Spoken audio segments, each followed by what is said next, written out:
अस्सलाम वालेकुम स्टूडेंट्स आज का जो टॉपिक है that is about vital force theory and it's rejection. Chapter number 7 class second year का फर्स्ट टॉपिक है। Chapter name is fundamental principles of organic chemistry. तो हम आज डिस्कस करने लगे हैं what is the vital force theory and how it was rejected. और previous papers में ये शॉर्ट क्वेश्चन के तौर पर भी पूछा जा चुका है many more times that what is vital force theory and how it was rejected. Students, vital force theory को स्टडी करने से पहले हम जानते हैं, हम ये समझते हैं पहले कि ऑर्गेनिक कंपाउंड्स की ओल्ड डेफिनेशन क्या थी। Vital force theory actually organic compounds की ओल्ड डेफिनेशन में पोशीदा है। Before rejection of vital force theory, scientist का ये बिलीव था कि ऑर्गेनिक कंपाउंड्स को हम सिर्फ लिविंग थिंग्स यानी एनिमल्स और प्लांट्स से ही गेन कर सकते हैं। No doubt at that time बहुत सारे साइंटिस्ट ने लैब में ऑर्गेनिक कंपाउंड्स को प्रिपेयर करने की कोशिश भी की, but they failed. Then Jacob Berzelius ने एक थ्योरी पेश की, that was vital force theory. Jacob Berzelius का ये कहना था कि organic compound, organic mean life, यानी इन कंपाउंड्स का जो सोर्स है that is life, that is living. Jacob Berzelius का ये कॉन्सेप्ट था कि ऑर्गेनिक कंपाउंड्स क्योंकि हम सिर्फ लिविंग थिंग्स से ले सकते हैं, we can not prepare them in laboratory. इसका मतलब ये हुआ कि लिविंग थिंग्स के अंदर, एनिमल्स एंड प्लांट्स के अंदर एक मिस्टीरियस फोर्स मौजूद है, एक पुरअसरार कुव्वत-ए-यात मौजूद है जो इंसान की पहुंच से बाहर है। इस साइंटिस्ट का उस टाइम एक बिलीफ यानी अकीदा समझ, तो बैठ गए हाथ पे हाथ धर के कि ऑर्गेनिक कंपाउंड्स को हम लेबोरेटरी के अंदर प्रिपेयर नहीं कर सकते। वाइटल फोर्स थ्योरी को फॉलो करने लगे। और वाइटल फोर्स थ्योरी क्या है, अगर हम इसको डिफाइन करें, हम कहते हैं कि organic compounds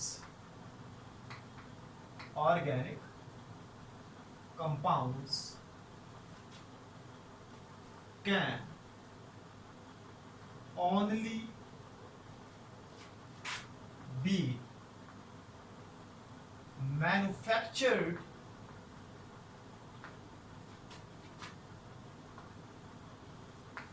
by and within living things, by and within living things, within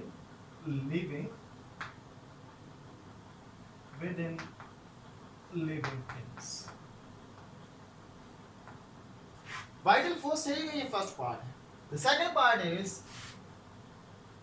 and can not be, या आप कह सकते हैं would never be synthesized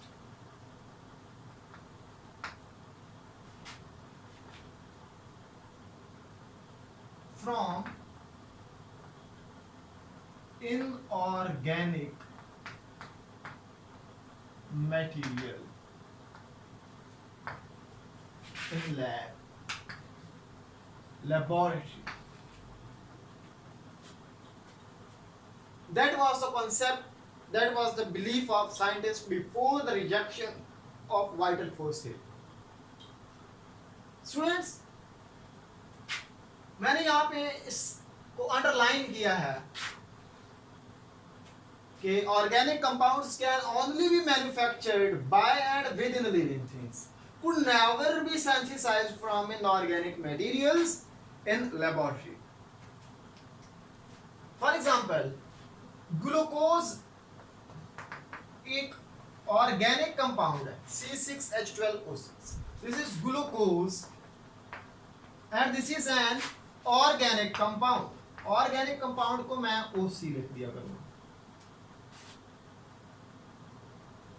और आप जानते हैं फोटोसिंथेसिस का process, carbon dioxide and water in the presence of chlorophyll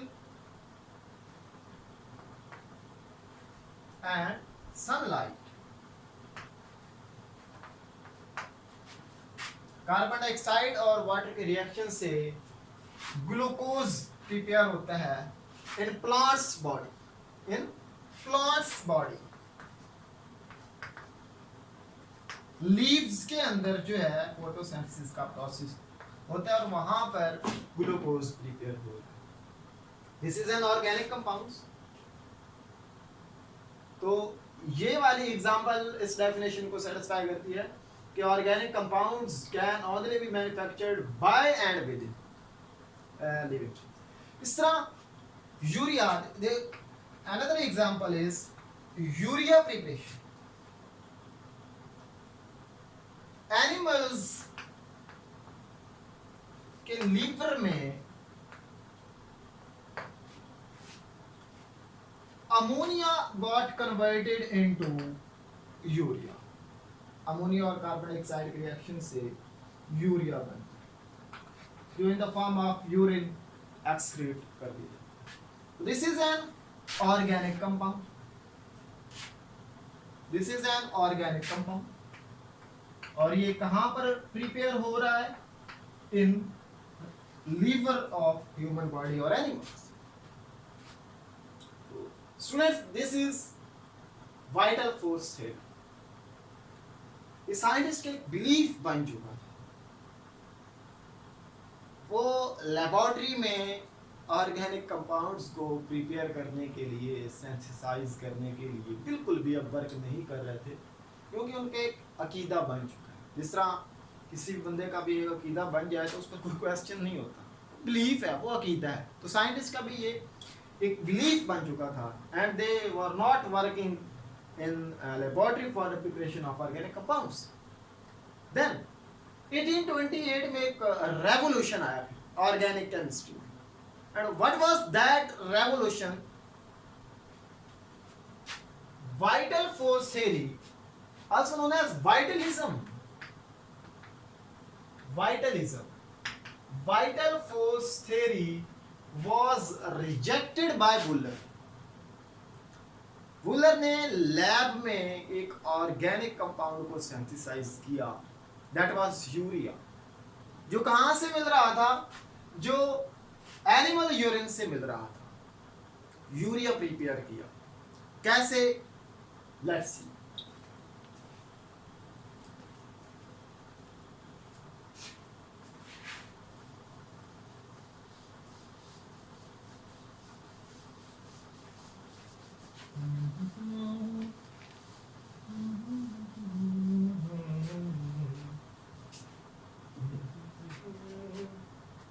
How vital force theory was rejected? 1828 में वुलर फ्रेडरिक वुलर, इन्होंने यूरिया को प्रिपेयर किया। कहां से? By heating ammonium cyanate, NH4Cl. This is ammonium cyanate, ammonium cyanide. It was heated by Wooler in laboratory. This is an inorganic compound. Inorganic compound है। इसको heat किया और क्या बना? NH2 twice. एक्चुअली इस कंपाउंड की रीअरेंजमेंट हुई and this is urea, जो कि एक organic compound. So students, with the preparation of urea, organic chemistry में एक ग्रेट रेवोल्यूशन। साइंटिस्ट ने देखा कि vital force theory is rejected. जो वाइटल फोर्स थ्योरी, जो वाइटलिज्म का नजरिया था, वो पाश हो चुका है, वो खत्म हो चुका है।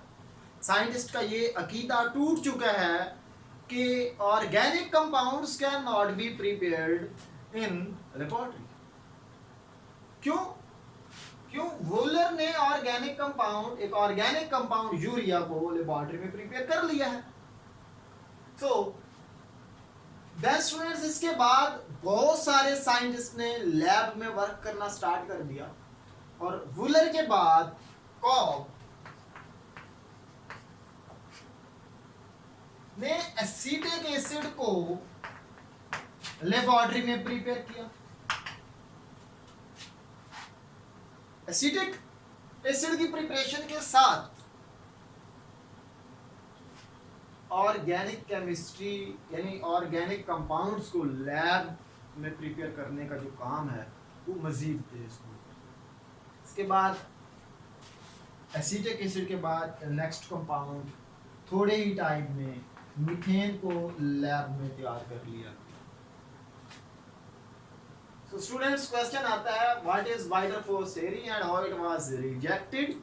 तो वाइटल फोर्स थ्योरी को आप डिफाइन करेंगे और उसके बाद आप इसकी रिजेक्शन लिखेंगे। ये इक्वेशन आपने लाजमी लिखनी है कि अमोनियम साइनेट को वुलर ने हीट किया लैब और ये यूरिया जो है दिस वाज प्रिपेयर्ड। इससे मिलता जुलता एक क्वेश्चन ये भी आ जाता है what is the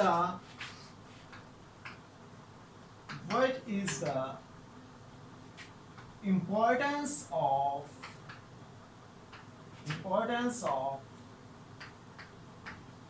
Wooler's work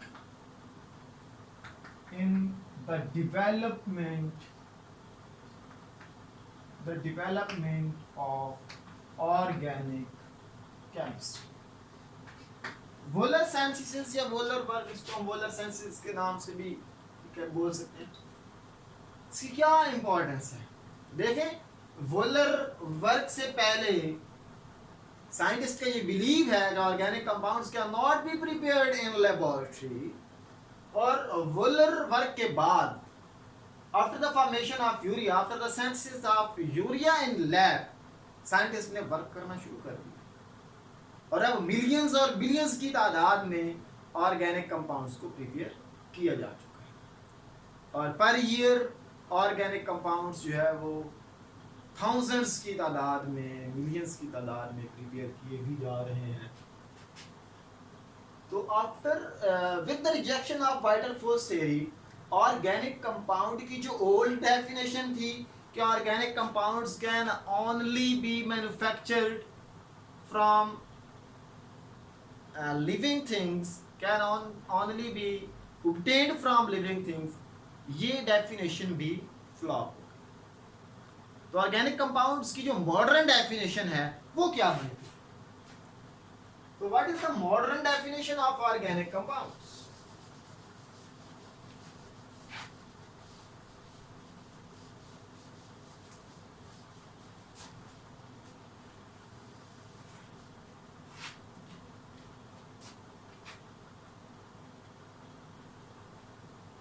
Modern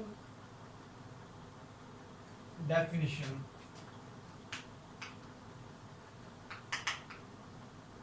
of organic compounds.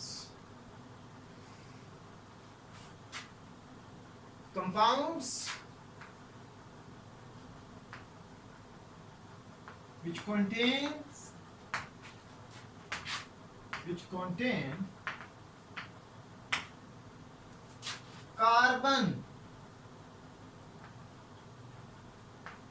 carbon as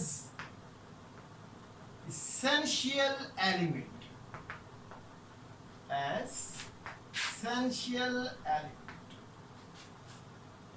carbon is the basic constituent of organic compounds. This is the basic constituent element of organic compound, along with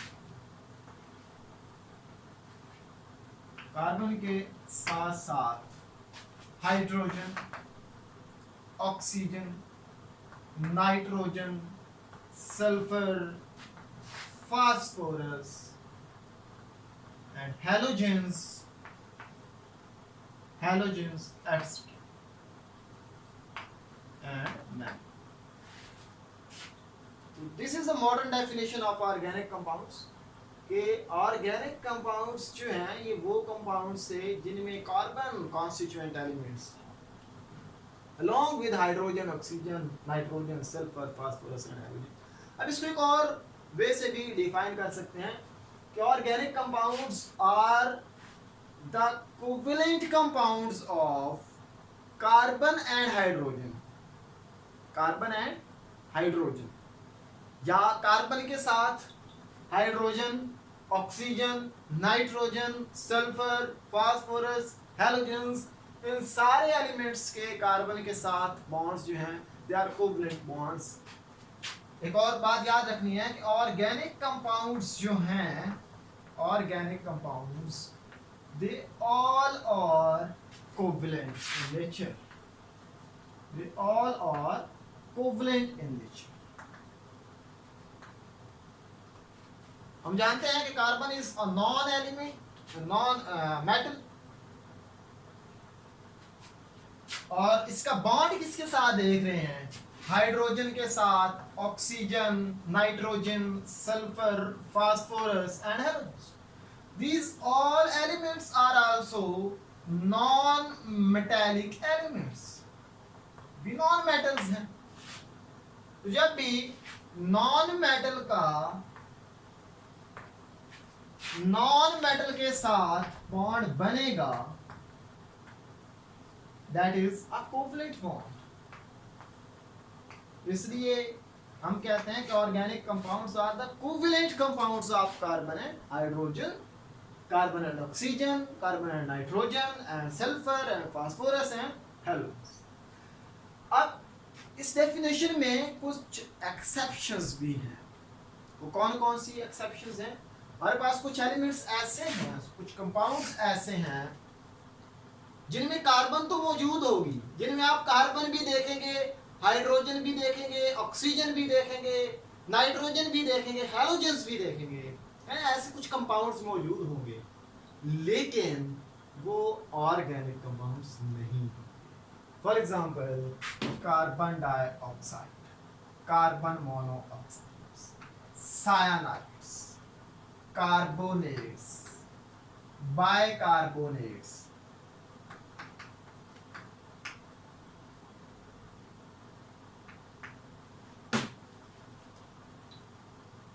metal cyanides हो सकता है, साथ में कोई metal लगा दें, carbonates, ये carbonates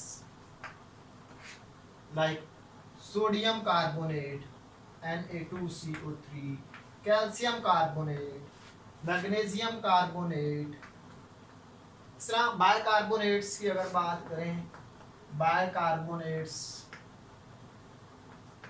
इस तरह sodium bicarbonate NaHCO3।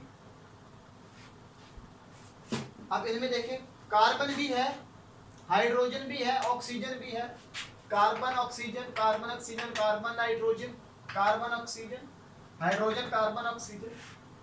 But these compounds are inorganic compounds. क्या वजह है?